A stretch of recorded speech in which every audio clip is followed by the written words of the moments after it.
lango, bet mažai kaip jau reikia galvoti apie gynybą. Normantas meta laisvas ir persvara toliau auga. Dviguba gynyba prieš Valuntą. Valunta išvengia klaidos, bet jos neišvengia Baltrušaitis. Kryžanauskas iš aikštės kampo gražiai atakavo jį pasitikinėjusi Amanda Urkijo. Margeris Normantas baudos aikštelėje pelno 30 Ryto tašką pirmajame kėlinuke. Savo auklėtiniu jo Margeris Normantas jau turi 8 pelnytų taškų. Pastarosios tas skaičius vis labiau auga. Kryžanauskas iš toli per Bartašiaus rankas.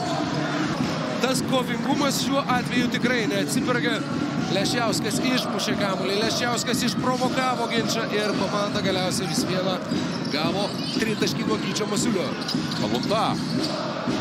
Šį kartą pro šalį. Gudaitis.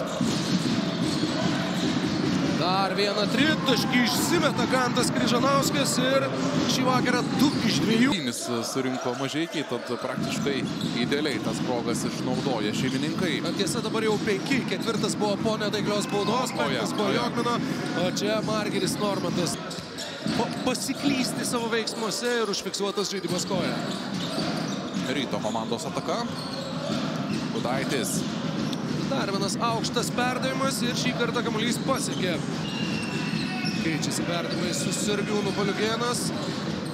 Yra ten pražangos. Normantas priverstinis ir taiklus.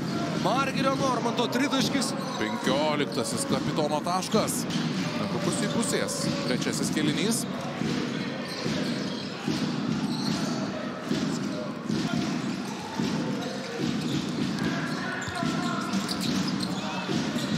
Nėra pražangos, žaidimas tęsiasi.